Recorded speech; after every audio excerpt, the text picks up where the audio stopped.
out and go live on Facebook.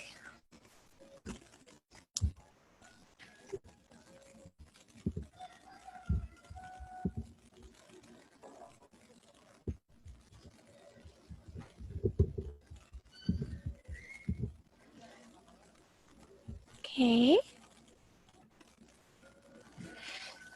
Yeah, sometimes it takes a moment, but I've been doing a bunch of these, which has been really nice. I've been doing mental health ones, and now I'm starting to do some education learning ones, but whatever we can do to help support our community of world schoolers.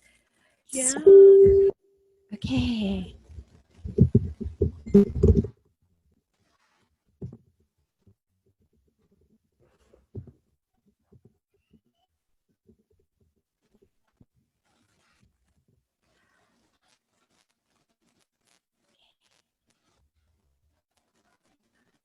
Sometimes it just takes a moment. Yep, I see the live one. Oh, are we live? I think so. Fantastic. So, hello, world schoolers. I'm super, super excited that my Dr. Gina said yes to me. We are coming to you live. I know that in the United States, obviously, I'm in Mexico. And Dr. Gina Riley is somebody that I consider a friend. I've known you for years. You are a doctor in education, and you are a huge supporter of the unschooling, self-directed movement, as well as for world schoolers who take it outside of the country and travel. And I just need to pop in and have a conversation with you about deschooling. So, but before we jump in to deschooling, go ahead and give us an introduction so people know who you are. And I'll also ask folks if they want to submit questions. Sure. So hi, everybody. I'm so happy to join. My name is Dr. Gina Riley. I am a professor of special education at CUNY Hunter College. I'm also a psychologist, and I research unschooling and self-directed learning and world schooling and homeschooling.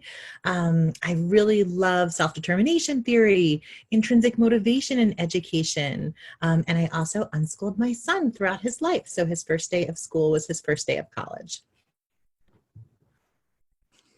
I love that. And for folks in the United States who are familiar with Dr. Peter Gray's famous grown-up schooler study, you and Dr. Peter Gray co-authored that study together. So you've been dabbling and researching in this area for many, many years. Yeah, for a super long time. I think the first thing I wrote about unschooling came out in about 2003.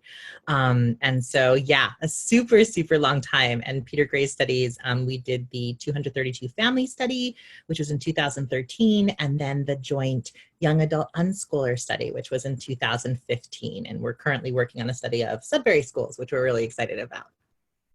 Fantastic. So what I want to talk about and dive in deep with you today is the concept of deschooling. Many of our world schoolers in the world schoolers community are indeed unschoolers, and they've gone through that process, but a lot are new. And world schooling for them is an entrance into the world of self-directed education, or supporting your child through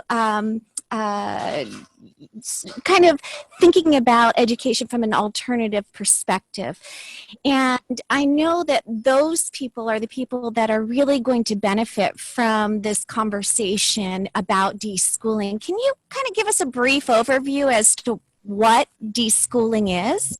Sure. So deschooling is really a transitional time. And it's a transitional time both for parents and families, but as well as for the kid or teen who has come out of a long period of school and has now entered this world of self-directed learning and homeschooling and unschooling. So it's really hard to come from one place that's so focused on curriculum and content and what you learn and assessment, and then go to this place where really, I mean, there's not, you can, it's self-guided, it's self-discovery. And so there's this transitional period, and it's sort of like, well, I don't know who I am as a self-directed learner. I don't know what I'm supposed to do right now, because I just came from this period of like intense assessment and content-based work and curriculum. So I'm just going to really like, it's a transitional period, and it's a transitional period for families and parents, and it's a transitional period for the kid. So sometimes what you'll see a kid do during this time of deschooling, where it's the transition between school and homeschooling or unschooling, is you'll see like a kid really just rest, right? And I call it like an extended period of rest. It might look like playing video games all day. It might look like watching TV all day. It might look like the doing nothing all day. But what they're really doing is they're transitioning. And I think that it's that real period that needs to be respected as a true like transitional period between school and unschool or homeschool. So it's the period of rest. So right now we're in a really big transitional time in terms of the world. So moving from children that go to school to bringing school at home, what is your recommendation for transitioning into that? Or do you have a recommendation not to transition into that?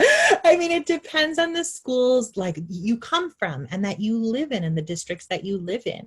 Some of our schools, I know in New York City, schools are saying you have to, this is not voluntary. You really have to engage in this period of remote learning. And other schools are sending packets home or doing alternative things like that. The advice I would give is just take it easy, take it slow. First of all, we're doing this in a time of crisis. So it's an emergency situation. This is not really homeschooling or unschooling. This is responding to an emergency. And secondly, I mean, it's a big shift to move from a classroom space to a either remote learning space or to a home learning space. Take it easy, take it slow. And really, I mean, you don't want to force here. You want to gently guide, you want to facilitate if the students have to do some work in terms of requirement, but there should be no forcing or extrinsic motivators. I think for a while here, we really do as a country, right? And in this world, have to take this as a pause. It's a really, really important thing to do in terms of transition. So if the pause is a couple of days, the pause is a couple of days. If the pause is a couple of weeks, the pause is a couple of weeks. But it's what you're doing by running into homeschooling or remote learning and having and feeling such resistance isn't helpful to anybody. So take it easy, take it slow. I think that's great advice. And we also have been doing a mental health series here in this group. And I think that right now the mental health and well-being and both parents and children should be a priority. Yeah. So I want to ask you, as somebody who is a professor of education, and this is going to be a crazy question, and you're probably going to go, "Lady, why did you ask me this?" I love it. I love it. What is the definition of education, and what is the definition of learning, and where do they intersect? Yeah, it's a question that I've been asking myself, and I ask my students who are teacher candidates throughout my whole life, right? What is education and what is learning? We tend to think of education as happening in classrooms. We tend to think of education as happening in a space, but that's not really what education is. Education is moving from this point to this point, right? And we do this in many ways. True learning is always going to come from within. True learning is always intrinsically motivated and self-determined. And true learning can come from a variety of spaces. So when you're outside playing, like everyone's like, well, they're just playing. No, they're learning, right? When you are taking walks, you're just taking walks. No, you're really, really learning when they're inside and they're just kind of hanging out, or like building Legos or playing Minecraft or playing video games or playing games. That's all learning. So I think we think education has to come from a space, and that's really a myth. Education and learning should really be like thought of as one cohesive thing, and it could happen inside or outside the classroom, and it could happen without chosen tasks. Like it could happen without tasks or work or homework or classwork. It can really just develop and happen naturally. But sometimes it does take that space, right? That time and space of transition to have it like go forth and develop. That was beautiful, and thank you for defining that. And I guess we'll just keep it nice and brief.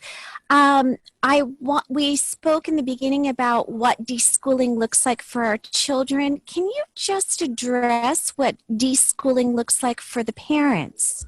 Yeah, I think this is a biggie, and I think it's not mentioned a lot. I think in a lot of unschooling literature, we see deschooling as something that is kid-based, that is student-based. And really, as parents and families, we have to go through a period of deschooling as well. The structure of school is so inherent in everything that we do. It's inherent when people see people like outside at 3 o'clock. They're like, why aren't they in school? The grade-based thing, everyone's like, what grade are you in? So even wording that's so inherent in our minds really has to, we have to shift now. We really have to think about education and learning as outside of this realm of school. And that's a big shift for some people. Some people really had a great time at school, knew how to play the academic game, got good grades, really thrive within that structure. And some people don't thrive within that structure, and that's okay too. So it's really about like having adults take away preconceived notions of what schooling looks like, of what learning looks like, of what education looks like, of what laziness might look like, right? Because sometimes you'll see your kid on the couch and you're like, oh, right? I want them to do something. And what I will always say is they are doing something, right? Our biggest shifts in creativity and our biggest shifts in learning usually happen when we're at rest and we're in a relaxed place. And so families really have to adjust their structure of what laziness means, and what the school thing means, and all just reconfigure. This is a real time of reconfiguration. Those are powerful words. Thank you. And I would say part of my own deschooling process was renegotiating my relationship to the idea of being productive and the idea of being lazy. So thank you. Any final words you'd like to leave our world schooling audience who, for the most part, find themselves grounded now? Yeah, I love that, right? Finally, we've all been waiting for a shift, and finally this shift has come, albeit in a really horrible emergency situation. And of course, no one ever wants anybody getting sick. So I think it's just something that, use this time, use this shift to reconfigure, to think, to learn, to spend time with your kids and really enjoy that time. I think that's really important. It's almost like the universe is giving us, okay, we need to spend time together. And so that's really what we should be doing right now. Thank you for that. And thank you again for saying yes to coming on. Last few times I've spoken to you, you've been interviewing me. So this is such an honor to be able to turn the tables on you. Thank you, Gina. I love seeing you, and thank you so much for your work within the world schooling community. You are incredible. Thank you. Thank you. Talk to you soon. Bye. Talk to you soon. Bye.